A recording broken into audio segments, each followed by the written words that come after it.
I was 21 years old, I could only speak English, which is typical for those of us from English-speaking countries. And I had many reasons why this was going to be the case for me for the rest of my life. And I was very confident of this because I had no natural talent, I had a very bad memory, I couldn't travel to the country yet, I was too old, I felt too old, and I was sure that I was going to frustrate the native speakers and embarrass myself. And on top of this, in school, I did really poorly with languages. So I did actually get the opportunity to get into languages after I graduated university with a degree in electronic engineering, still only able to speak English. I moved to Spain, and I figured this is it. This is going to solve my problems living in the country. No. 6 months later of living in Spain, couldn't speak any Spanish. Now, a sensible person would have given up at this stage and gotten the point.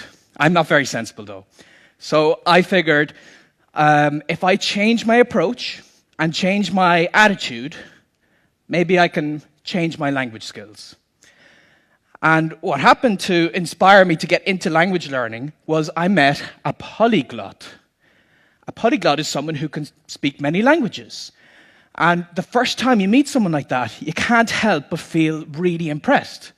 Like, for instance, there's Richard from the UK, and there's one video online where he speaks 16 languages. Let me just show you a little clip here. You can see him. Je parle français et anglais avec ma fille. Speak French, Macedonian, Czech, and Catalan, which is pretty impressive. And we also have Luca from Italy. And here you can hear him speak in German and Portuguese. We also have Susanna, who goes through here her Italian and her Russian. And a very impressive video I saw once, this 16-year-old from America called Tim goes through 20 languages in one video. And in this part here, you can see him go through Wolof,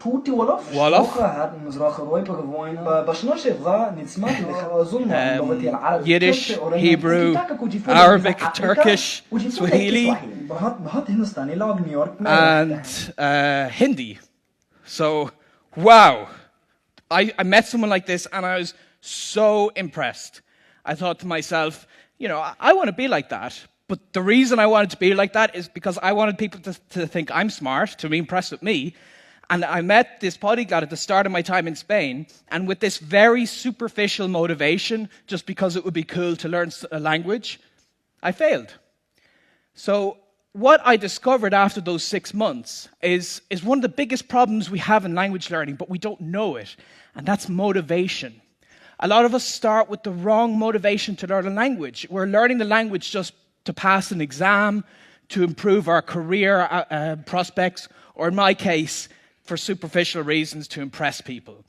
And what I found is those polyglots I've just shown you in the video, the reason they're learning the language is because they're passionate about that language. They're passionate about the literature and the movies and being able to read in a language and, of course, to use it with people. And when I changed that priority of using the language with people, I was able to learn the languages myself. But there are a lot of things that people feel would not allow them to learn language. So I want to go through, I think there's 5, I asked a lot of people, there's 5 major reasons they'd never get into language learning. So let me go through some of these here. The first is that they've no language gene or talent. No language gene or talent. Well, what does that mean? I mean, sometimes this is actually just a self-fulfilling prophecy.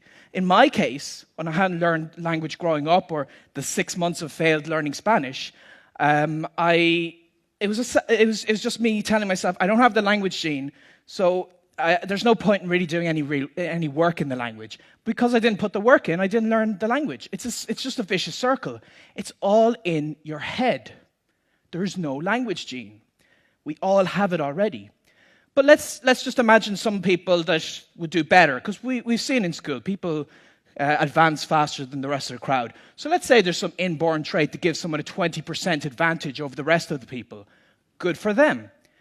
But that doesn't mean that you can't. It just means you have to work 20% harder. And I found that, at least in my case, when I work harder, I can catch up with the naturally talented and even overtake them. So not having talent is not a good excuse. The next reason is that you're too old to learn a second language. And I certainly felt this myself, because up to 21 I didn't learn a language. And a lot of us feel that children their brains are hardwired to learn languages better. But is it really neurology at play here, or could it be the environment in which the child is learning the language? Well, a study at the University of Haifa in Israel actually found that under the right conditions, adults are better language learners than children. It sounds incredible, but it's about your environment, it's about your motivation, it's about the enthusiasm and encouragement you get from other people. And when you think of it, adults tend to be studying dusty old grammar books and doing boring exercises, whereas children are playing in the language, they're having fun in it. So I found that when I changed this to live through the language, not making it about studying the language, but living the language, then I was much more successful. So you're not too old to learn language. I've met people in their 60s starting to learn language and being successful with that. The next excuse people would have is that they can't travel to the country right now. Now, maybe 20 years ago, this would have been a valid excuse, but nowadays, the world is smaller than you think. Thanks to the internet, we can connect with native speakers from across the planet, and you'll see that in a lot of cases, they might want to learn your language, and then money isn't even an issue, because you teach them a little and they teach you a little. But even forgetting the internet for a moment, a lot of us live in cities or towns that are more international than what we think. And when I was traveling in America, I made it to Columbus, Ohio, of all places, to meet this very interesting polyglot called Moses. And he does what he likes to call leveling up, where he'll go to some public place and just see if he can find some foreigners and practice the language with them. And I joined him when we went to a mall in Columbus, and the two of us managed to practice 12 languages. And just here in this clip, you can see he goes to his Cantonese and his Cambodian. And you can see the guy really appreciated them trying. So you can learn a language anywhere. And I wanted to push this to the limit. My most recent project, I went to the middle of Brazil, of all places, to learn Egyptian Arabic. And I succeeded because even though there were no Egyptians around me, I got on Skype and I talked for 1 or 2 hours a day, and I managed to go up towards conversational level. So no, not being able to travel to the country is not a good excuse. The next one people might give is they've got bad memory for learning all that vocabulary. And this was certainly what I felt, because when I first tried to learn Spanish, I'd get a big list of words, I'd try to go through them, and I forget them very quickly. But research on memory capacity has found that it's better when you revise these words with the right frequency. And there's this technique called spaced repetition, where you learn the word, you revise the word just before you would forget it. And it looks something like this forgetting curve. The red line is what typically happens when you first see a word, but to get it into your head and stuck there permanently, then just review it to make sure it goes, review it 1 day later, then a week later, and then a month later. And there are apps on your smartphone, and there's free programs you can download that help you time all of this. So that's great, but you can learn the words faster and better if you combine this with an image association technique. So for instance, let's say I wanted to learn that the Spanish word for to fit is caber. Well, what if I imagine then that it's barely possible to fit a bear in a cab? Caber is to fit. So you do this for a lot of words, and it actually gets very easy with time, and you can learn vocabulary instantly. So no, having a bad memory is not a good excuse. Next, and I think the most important one that people always say is that they're going to frustrate native speakers. And this is just so not true. I've been to many places, I've spoken to many people, and every time I attempt to use their language, they're overjoyed. They're so pleased that I'm even trying. And I just feel like, especially adults, when we learn a language, we're such perfectionists. We want everything to be just right. And perfectionism is a really bad thing in language learning, because a language is a means of communication. It's a way to get to know new people and new cultures. And when you embrace this, it's okay to make mistakes. And I actually have a goal to make at least 200 mistakes a day, because then I know I'm getting somewhere, I'm using the language. So embarrass yourself. Go out there, talk to people. It's okay. When do you think I was learning a language better? Here or here? So anyone can indeed learn a language when you use it with people, and it's okay to use it early. And this is so important that you don't have to wait until you speak the language perfectly and fluently and so on. You can get into it sooner than you'd expect. And it opens up so many doors to these other cultures. So for instance, after I'd learned that Arabic in Brazil, I made it to Egypt, and I made it all the way deep into the Sahara Desert. I sat down in the sand with an Egyptian, and I had some tea, and we had this nice little chat here. Wow. ميدان تحرير صغير صغير مش كبير ميدان تحرير مش مصر أيوة مصر كبيرة. And there I'm just saying that Egypt is so much, it's so vast, it's so great, it's so much more than just Tahrir Square in Cairo. And now when I was speaking with him, I used the wrong word here and there, and I conjugated the wrong verb every now and again, but that's okay, because even with this conversational level, I had this fascinating conversation with him.